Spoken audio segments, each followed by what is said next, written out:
Hello, good evening, everyone. Thank you for joining this series of AQRA virtual colloquiums. It gives me great pleasure to introduce our colloquium speaker for today. He goes by the name Dr. Pavel Zubkov. He is a scholar from Russia and currently serves as a professor at the seminary here at IS, specifically at the Applied Theology Department. In 1993, he finished the technical college in carpentry in Rostov-on-Don, Russia. And in 1997, he finished his BA, majoring in theology, at Zawski Theological Seminary, also in Russia. In 2008, he finished his Master's of Art in Religion at Andrews University. And in 2013, he finished his PhD in Applied Theology, studying intercultural studies at the Adventist International Institute of Advanced Studies.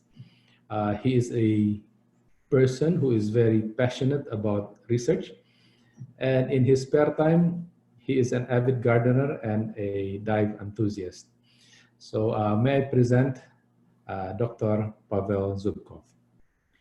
Yes, good evening and good afternoon to those who are far away from the Philippines. Maybe it's morning time in your place, we don't know. First of all, I would like to congratulate my Filipino friends with your Day of Independence coming tomorrow. And interestingly enough, my country also celebrates the Day of Independence tomorrow. So Russia and Philippines have the same date for the Day of Independence. Really? So we are brothers and sisters. Yes. Yeah, freedom is one of the most important necessities of human being, and we celebrate the gift of freedom that God has given to us. All right, today I would like to share my screen now, and we will go to the topic.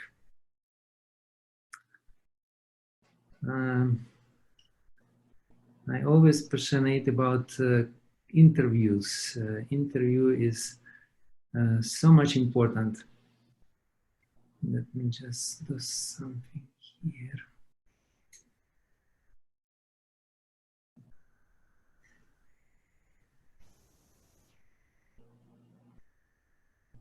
Second.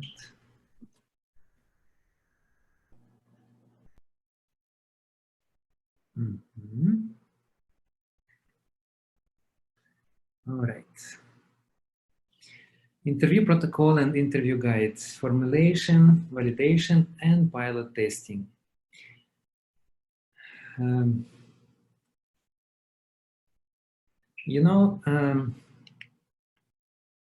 Yes, today we will have this following outline. I will present the qualitative interview in general, and then I will talk about interview protocol and also about protocol refinement, how to prepare the interview protocol well, and 4 phases of that interview protocol refinement, or IPR. And then I will finish with piloting and validating the interview protocol. I want to start with the illustration that my friends from Philippines, from Indonesia, from basically tropical countries will resonate well. Gathering data is like gathering coconuts. Do you agree with that? A bunch of ripe book on the tree looks very attracting. You can see it, you can smell it, but it's not yours yet. You feel it would be a good harvest, but you never know what precisely you will encounter up there. There are many hidden obstacles on the way. The trunk may be too smooth to climb. Up on the treetop, you may encounter angry ants. For sure, you will encounter them there. You may also come across the wasp nest, or sometimes even a snake. It also happens. Comparative data gathering. You may prepare for your interview. You think you already prepared everything, but then as you started, something went wrong. It's just an illustration of how it's going. When the guy is climbing the coconut tree, but the ladder seems to be short, then he has to climb some, you know, like this. And it's not easy to get up to the top and then to get the fruits out of the tree. So you can see the guy is trying his best to get the bucas from there, and finally he succeeds. So that is how we get our valuable stuff. There are different ways, though, to access the same coconut or the data. You can get it through the ladder, you can try to climb the trunk bare feet, or you can also use the lift machine or lift truck. That is much, much easier and much safer, right? It all depends how you prepare to collect the coconuts. And the same thing goes to collecting our data. How we prepared for that. There are basically four sources of qualitative research data. This data comes from individual or focus group interviews. It also comes from observations, from audio-visual materials, and artifacts and documents. Qualitative interview. We will talk today about this specific source of data. We will not touch other sources of data today. Qualitative interview is very important. According to Mason, it is the gold standard of qualitative research. A conversation with a purpose. Interview is to find out what is in and on someone else's mind. If compared to collecting book, it's easier because you can see it. The only thing is technical problem, but in accessing other people's lives and trying to get the information, the data out of people's experience is much, much more difficult. Interviewing, therefore, is like having a night vision goggles, if you please. That is, I like this comparison by Rubin and Robin. You can only see the objects, but you cannot see all the details. You still stumble over some stones and many things because it is night.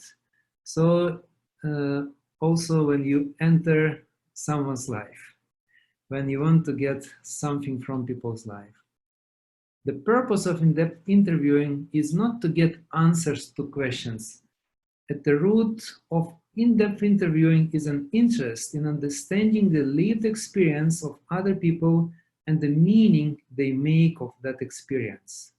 At the heart of interviewing research is an interest in other individuals' stories because they are of worth.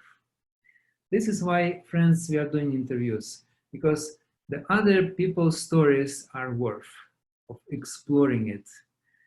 And I like this statement because this is how we differentiate, what makes a difference between quantitative and qualitative study. In quantitative study, you are trying to formulate questions first, and then you get the answers. You are after the answers. But in qualitative research, it's not just answering your questions, it's more. It's about exploring the meaningful and worthy experience of other people. That's why this enterprise is not as easy as it seems. I would say that to take a good qualitative interview, an in-depth interview, you need to think of many details. And it is not an exhaustive list of what should be expected, what should be prepared before a good qualitative interview. These are meaningful conversations, listening skills, interview protocol, follow-up questions, an interview guide, ambience, notes, and recording. We will mention some of it tonight, but it's not exhaustive. There are so many details that you need to think of when we approach the interview zone. And I believe the good practice of the interview comes with an experience. The more you interview people, the more you will sharpen your skills of doing this qualitative interviewing. Today I would like to start with interview structures. There are many structures for the interviews, depending on the design that you are using. But most commonly used are these three structures. Interview can be highly standardized, highly structured. It can be unstructured at all, or it can be semi-structured. The most common and the most commonly used is semi-structured interview. Well, what is the difference? The highly structured interview is basically a written interview. Sometimes, even in qualitative research, we practice it when we write down the questions and we send these questions to our participants, or in that case, it would be respondents. They will just respond to your questions. There is no dialogue. In unstructured, on the opposite, it's totally flexible. You have just themes to explore. You have some general questions, but basically the conversation is open. It is especially used in narrative inquiry, when you just explore the stories of your participants. Semi-structured interview still has a guide, and we will explore it in more details right now. Semi-structured interview has navigation, a sort of navigation in your conversation, but it's it's flexible. It allows you to ask some additional questions, some probing questions, and we will explore it a little more later on. In standardized way, there is no way of follow-up. Well, only if you send again the questions to your respondents. And besides, by the way, one of you was asking a question in advance. He sent his question just before today, this morning, and this is Sir Alvin Insorio. He was asking, is it accepted practice in conducting interviews wherein the interviewer is writing the answer in each question in a slip of paper rather than answering it verbally? What would be the consequences of doing that? Some of the student interviewers prefer to write the answer than to answer each question verbally. Well, as I mentioned already, there are some there are some downsides and also positive things about it, especially if a topic is very sensitive and people, your participants may be shy to give you a straightforward answer. You may still send them the written questions, but please remember, as it is in this quotation down below, the problem with questionnaires, basically this is questionnaire with open-ended questions. The problem with questionnaires from a qualitative perspective is that they inherently involve a somewhat superficial and relatively brief engagement with the topic on the part of respondent. Therefore, no matter how creatively we formulate the items, they're unlikely to yield the kind of rich and sensitive description of events and participant perspectives that qualitative interpretations are grounded in. So if we are after long and detailed personal accounts, other research methods such as personal interview are likely to be more suitable for our purpose. I hope this answers your question, Sir Alvin. The thing is, you cannot go beyond what people want to say when they responded to your questions. You cannot still ask some probing questions to go deeper. If people decide to answer you superficially, you cannot do anything about that. And sometimes people are just lazy to write down a lot, or maybe it's much easier for them to express themselves verbally rather than writing. But on the other hand, some people are very much comfortable to write down their feelings, their experiences. So it's also a very personal thing.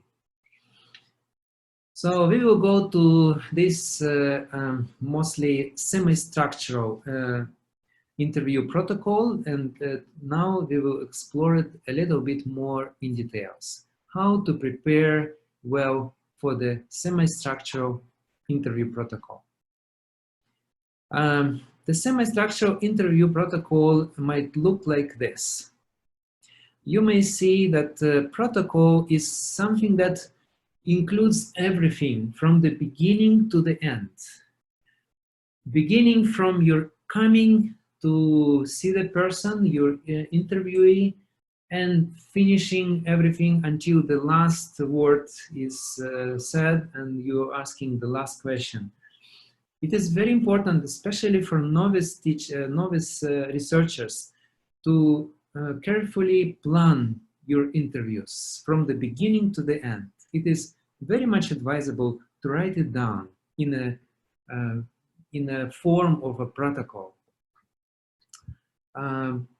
including introductory questions. And we'll also explore different types of questions in the interview. And especially, I would like to mention these formalities in the beginning. When you approach your participant, you start always with introductory words about your study, and especially about signing an informed consent form. You need to state what are the ethical procedures of this research, so people will not be wondering what would happen after, and they will not shy to share the information that they want to share. Interview protocol refinement. This is the procedure that was developed by Castillo Montoya in her interview, in the article form in 2016, and it consists of 4 phases. Phase 1 is ensuring interview questions align with research questions. Second phase is constructing an inquiry-based conversation. Phase 3 is receiving feedback on interview protocol, and phase 4 is piloting the interview protocol. We will explore briefly each of these phases. Phase 1 is about ensuring interview questions align with research questions. This is very important. When we plan interview, we need to have, first of all, we need to have research questions. There are different ways to align, and please remember that the research questions are not the same with the interview questions. They are not the same. I would like to emphasize it. Normally, research questions are sophisticated, are more academically informed. They have some terminology that regular people may not easily understand. Interview questions, on the other hand, they are more close to life, people's life and experience.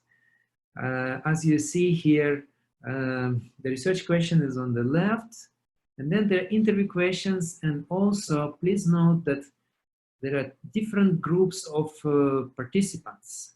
This is also very important because the different groups, they have different questions to answer.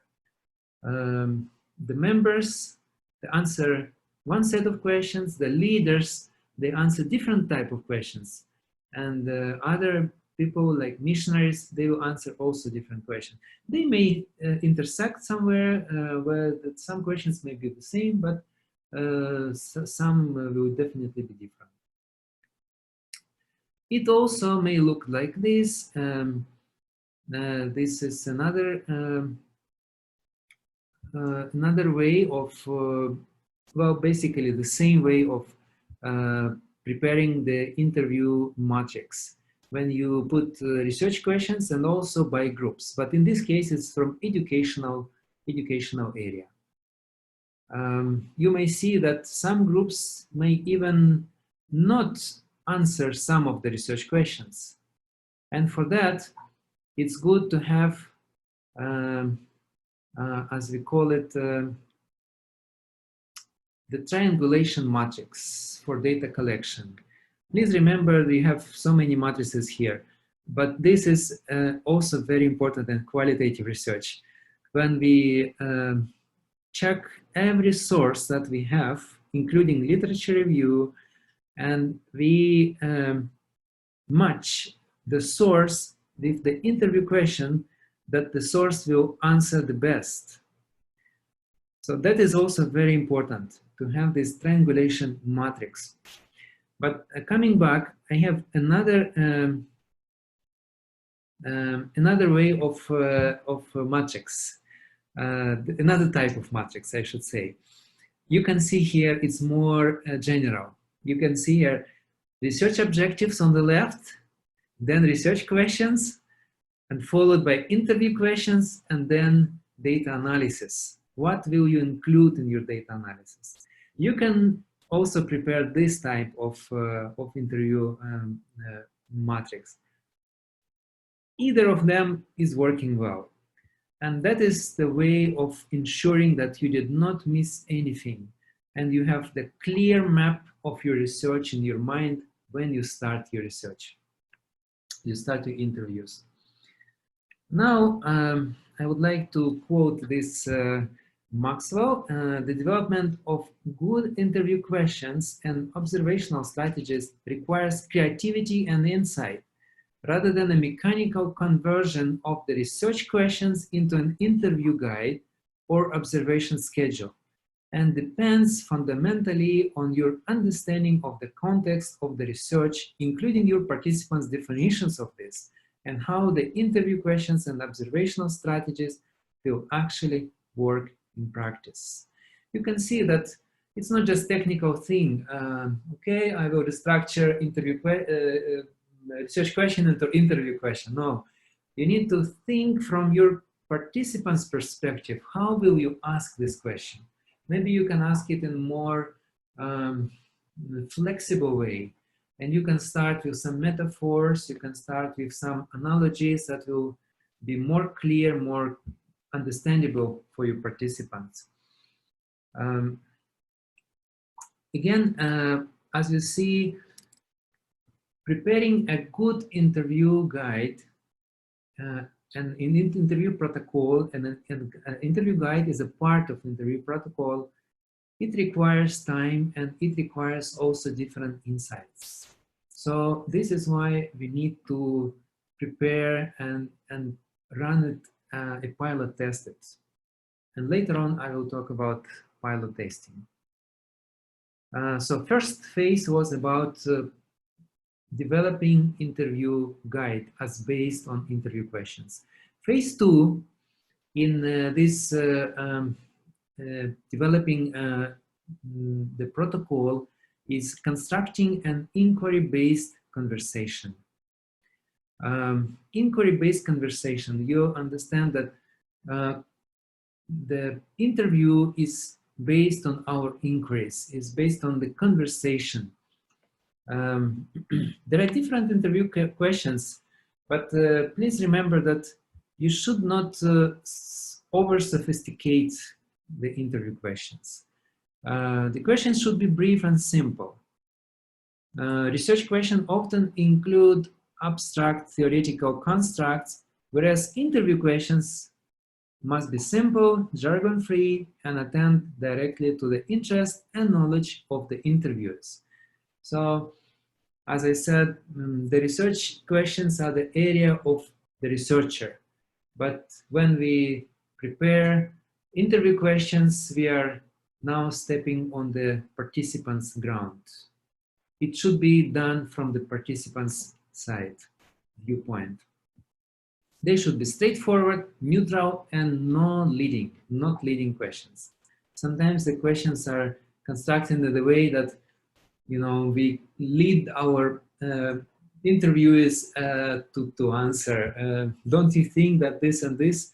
No, no, no, we cannot say like that. They are also not to be double-barreled, meaning that they should be only very clear and to the point, not have some ambiguity in them. Introductory questions. We have also questions that will begin our conversation with our participants. We may ask some, you know, beginning questions like, can you tell me about something? Could you describe something? And by the way, these introductory questions, they may yield a rich description of the participant experience. There are different, also next type of question is the main questions. The main questions are normally there in the middle, in the heart of the interview. And as Rubin and Ruben use a metaphor, they are comparing it to a scaffolding. The main questions are a scaffolding of the interview. How important it is a scaffolding? It is the core. If the scaffolding is reliable, you will reach the height or the depth. You will reach your purpose. So the main questions, they need to be prepared prior to the interview.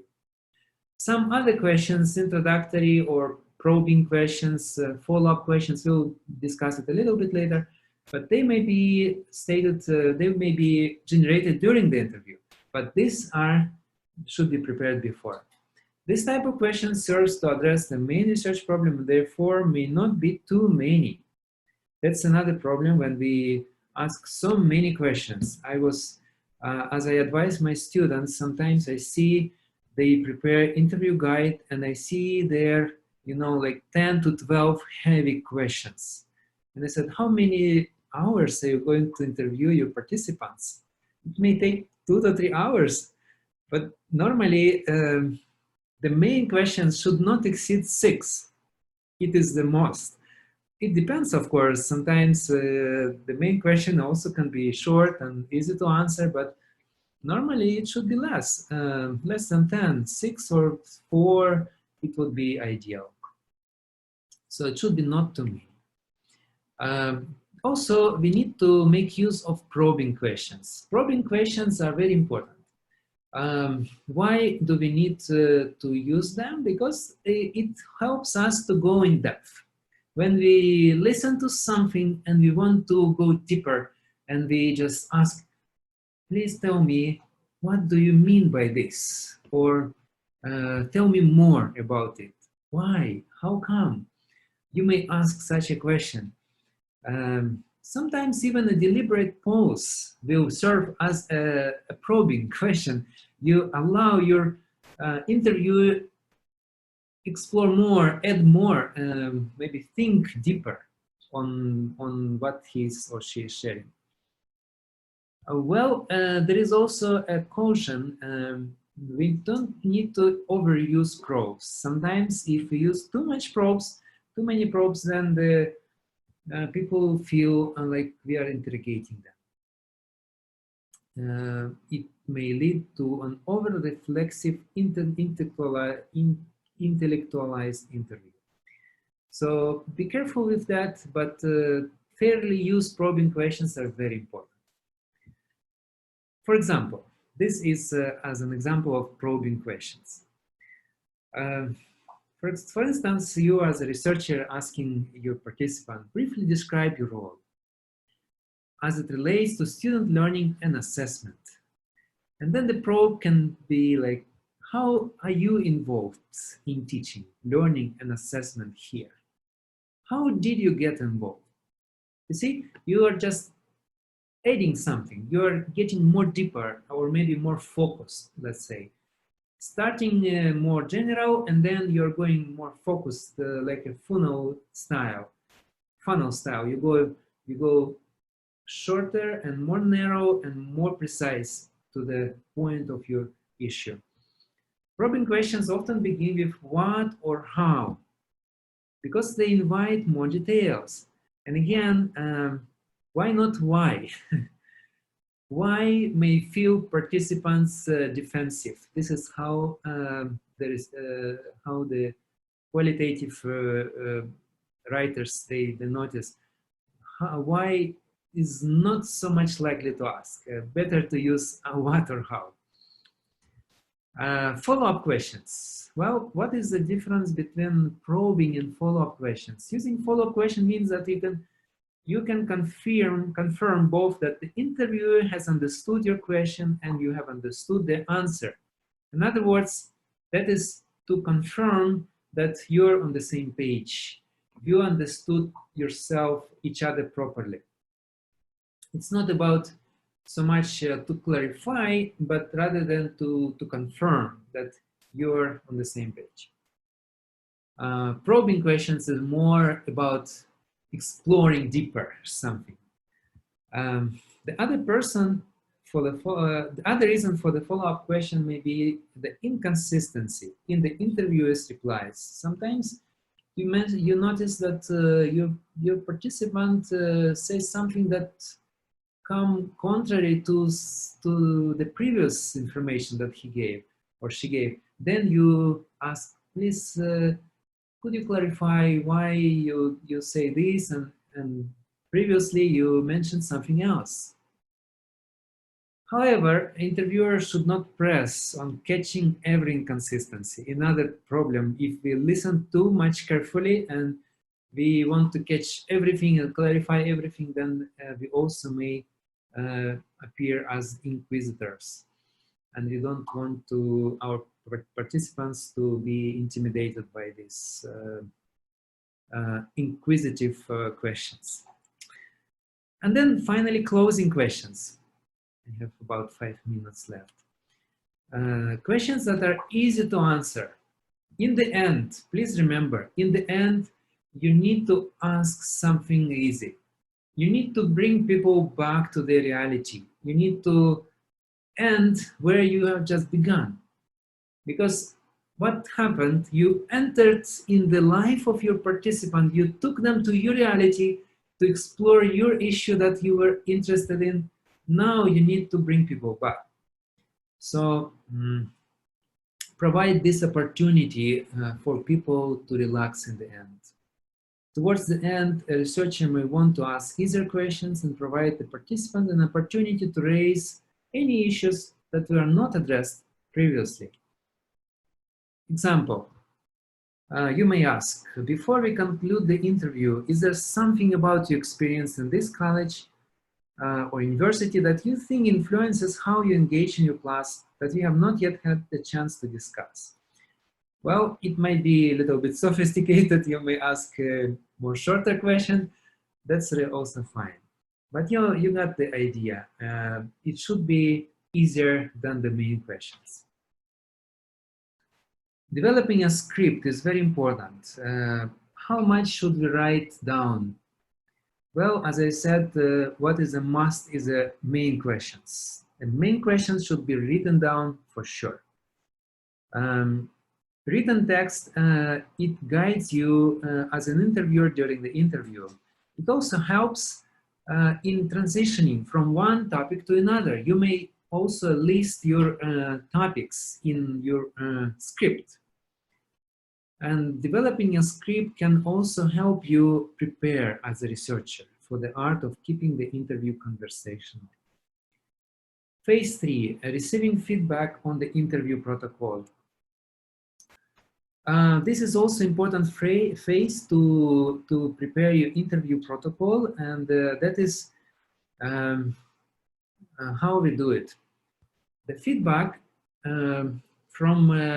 it comes from your colleagues. It may also come from the group of participants that you're going to approach. Let's say are they professional teachers or they are workers, they are specific job people.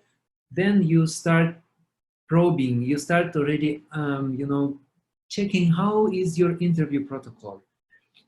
Feedback can provide the researcher with information about how well participants understand the interview questions and whether their understanding is close to what the researcher intends or expects. Researchers ask the people doing the close reading to put themselves in the place of the interviewers in order to anticipate how they may understand and in the interview questions and respond to them. So that is important to provide, to get a feedback on your interview protocol. Is it clear enough? Are the words that I use clear? What were you thinking about when you read my question or my specific word, maybe some important word? We have to go a little bit faster. Phase 4, piloting the interview protocol. How do we pilot the interview protocol? Well, the best way to tell whether the order of your questions works or not is to try out in a pilot interview. Well, let me just explain it a little bit more here. We have 10 steps in validating the interview protocol, but in this case, I will not spend so much time. Just briefly, there is a wonderful article written by Prescott in 2011 with the title Validating a Long Qualitative Interview Schedule. In this article, what he does, he shares his personal experience, how he validated his own interview protocol.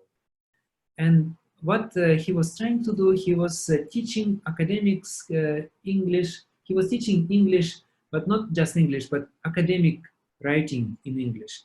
So he was interested to explore how to teach it better. And he was exploring it through the interview. But before doing the interview, he designed these 10 steps that he personally used, and he reported those steps in his article. So those steps are reviewing the literature. This is very important, beginning from the reviewing the literature. Review of related documents and course descriptions. That is for him.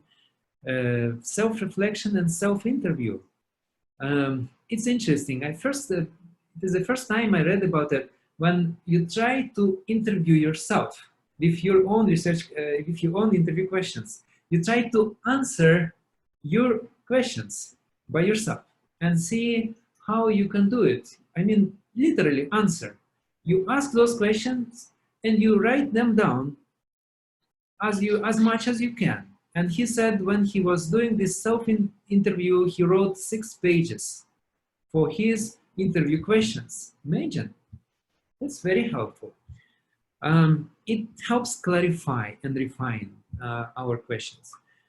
Asking teacher, he's decided to ask teachers to define academic writing and explain purpose of teaching it. And he did a brief survey. He wrote them questions and he gave to them an open-ended questions. And they wrote him back. Semi-structured interview with highly experienced teacher. Well, this is something important. Interview with an expert.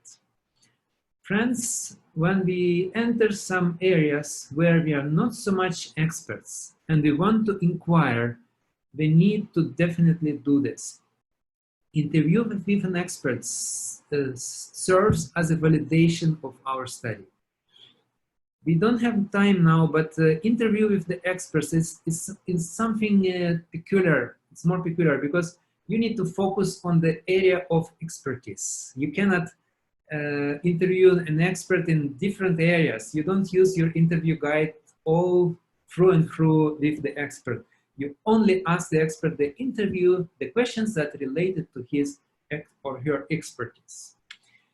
Number 6, step 6, semi-structured interviews with 2 teachers. This is what he did. Also interviews, then informal interviews with the students, and then he prepared provisional interview guide or a schedule, how sometimes it is called. He also asked for a feedback on the interview guide from other academic skills teachers. And finally, he piloted the interview guide. Friends, I'm almost to conclude. pilot testing is very important. When we prepare everything, and as you see in these 10 steps, the process of validating our interview protocol is quite overwhelming and quite detailed, right? It is not easy, but when we prepare it well, and then we need to pilot it. And in every step, you revise your interview questions. You revise them, and as Prescott describes, and he reported, he even changed his interview, he even changed his research questions as based on his validation process. Piloting means you are selecting one of the participants of that group that you're going to interview. Let's say they're school teachers. You get one teacher and you interview the teacher precisely for the purpose of validating your interview guide. Then you mark what questions worked well, what questions worked not so well. Maybe there are ambiguous questions that people were hesitant to answer. Maybe there is a wonderful question that you may include and you didn't include previously, so you include it in now. So this piloting is very much important. Well, I want to conclude with this final illustration, and this is Abraham Lincoln who said once, "Give me 6 hours to chop down a tree, and I will spend the first 4 sharpening the axe." I think this is an excellent idea, that we need to spend sufficient time to sharpen our axe, to sharpen our interview protocol, to sharpen our instruments before we go to the field and gather our data. I wish you well in your research process, and may God bless all of us, and share with us your experience. And I hope we will continue to explore more wonderful features about qualitative research. Don't stop to do a research. Thank you so much. All right. It's so amazing, Pavel, how you stuck to the time. You know, this is exactly 6 o'clock now. Did you rush? No. Okay, so as I said earlier, we will have like 15 minutes to answer the questions.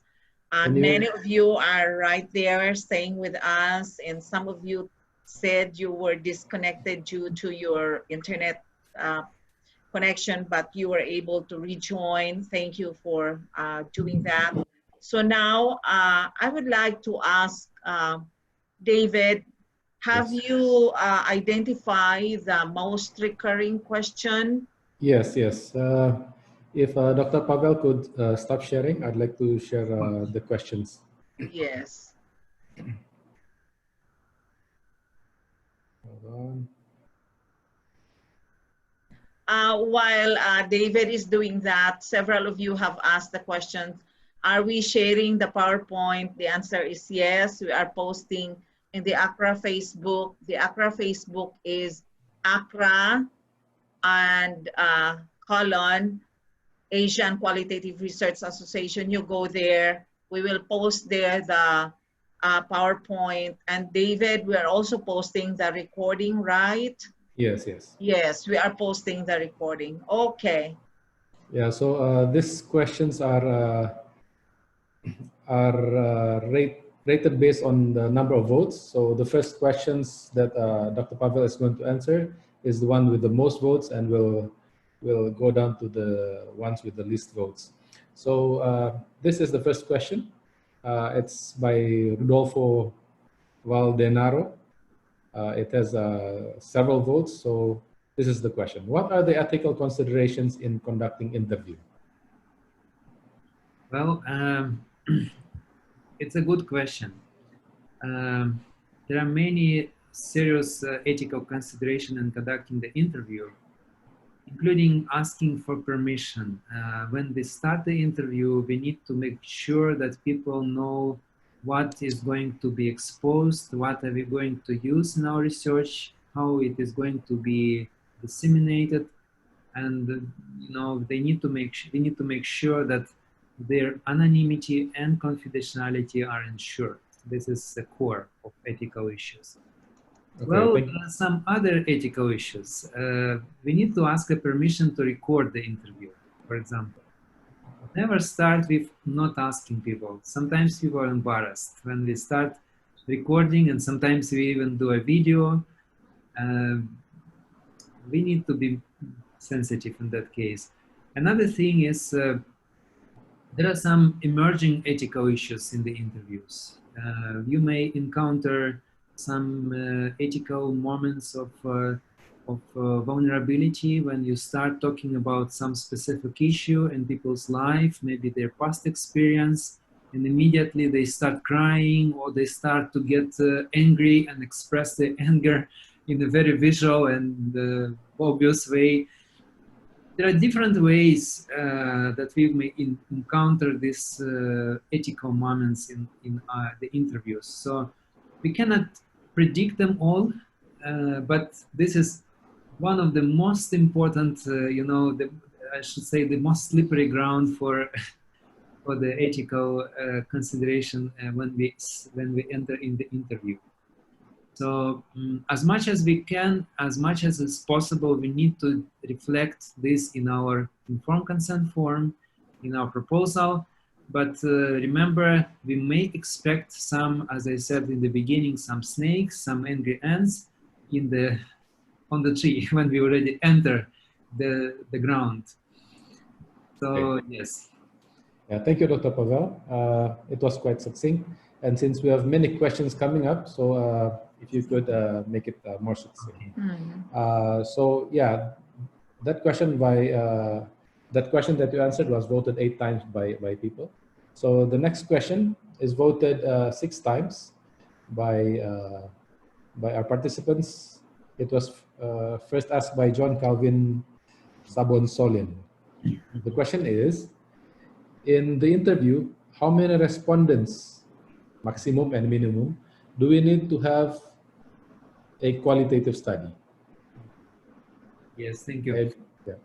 First of all, we prefer the word participants. Why? Because the respondent means just responding to a question, but when we say a participant, that means some sort of interaction and mutual contribution that we serve to each other both ways. Well, how many? There is no precise answer, and in different designs it can be different number. Sometimes it may be very few, it may be enough, even 1 or 2 or 3 in case studies. And sometimes it may be as many as 20 or more if it is grounded theory. It depends, but normally we do not advise to go after the quantity. The most important thing is you feel when you reach triangulation, when you when you reach data saturation, when you feel that, excuse me, it's probably mine.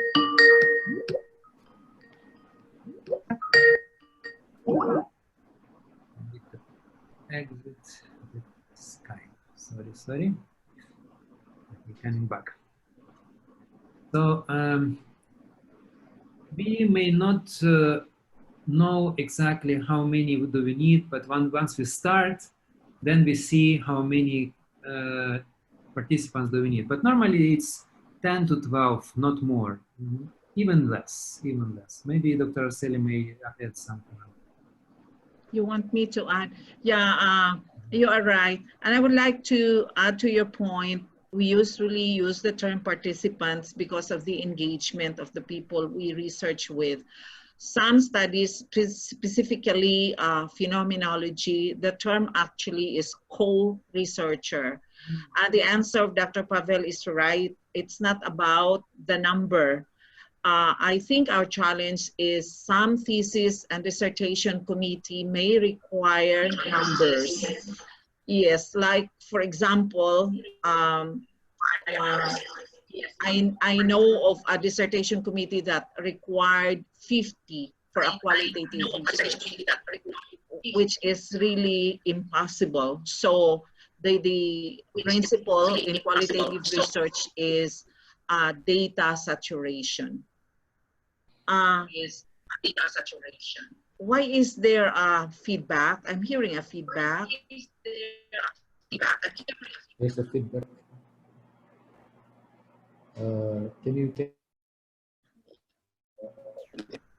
Miguel is looking into it. Is there still feedback now? No more feedback now, so maybe we can continue to the next question. Okay, the next question is by Sherwin. It is also a highly voted question. The question is, when can we say that the data is saturated already? What about single case study? Is there such a thing as data saturation in a single case or one participant in a qualitative research? Thank you, team. Well, it all depends on your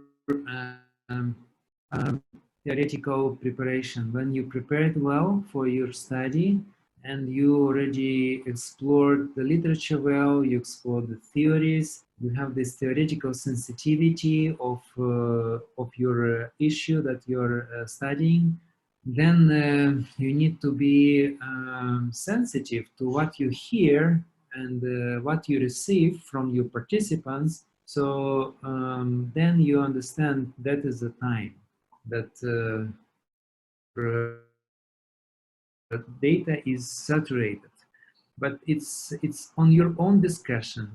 Maybe I don't know, maybe my internet is not doing well. Dr. Arceli, you may add something else, especially about single case participants. Okay. I think the challenge here, when we say like it depends on yourself, that is easy for experienced researchers.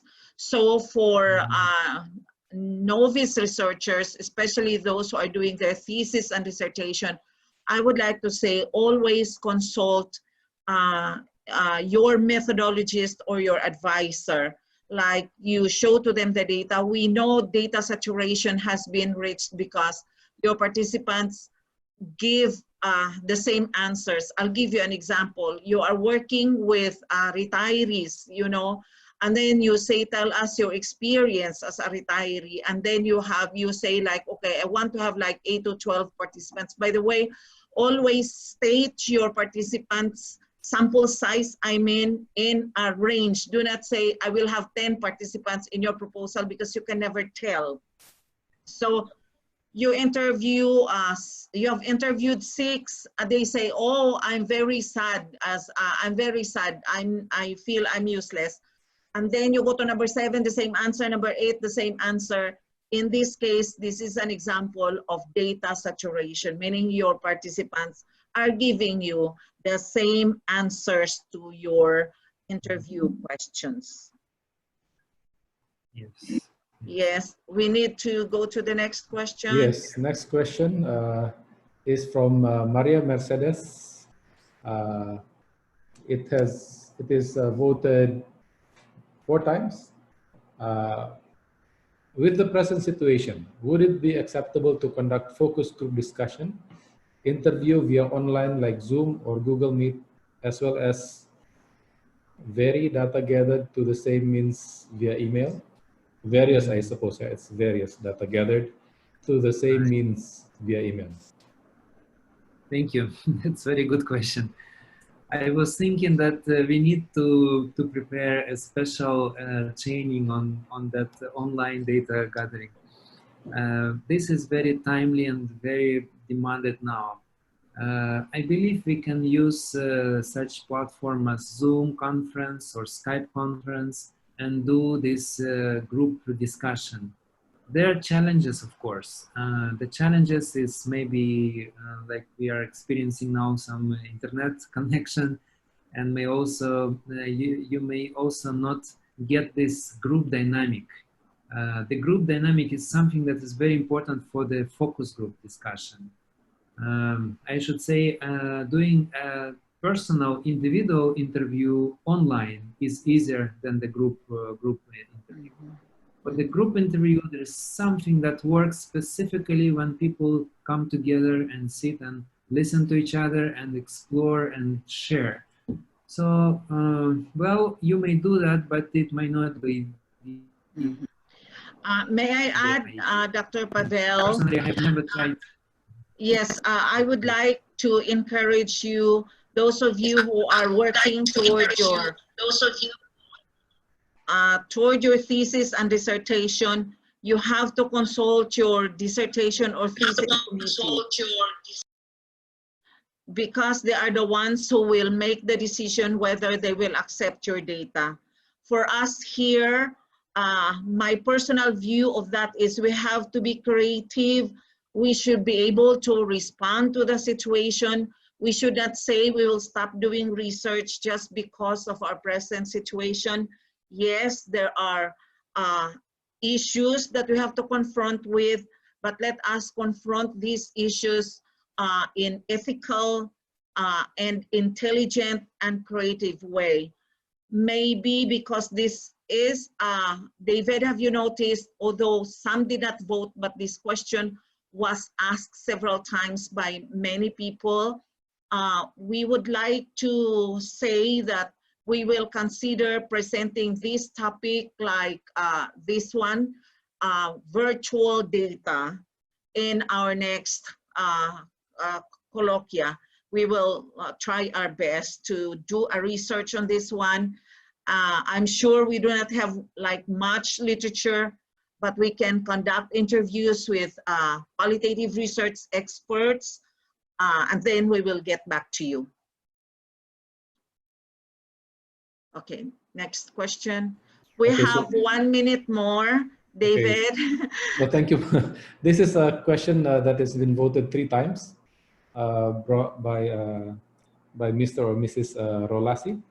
If it is online, what ethical consideration do we need to apply?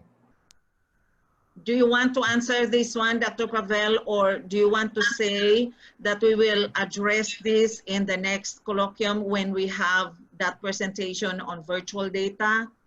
Okay.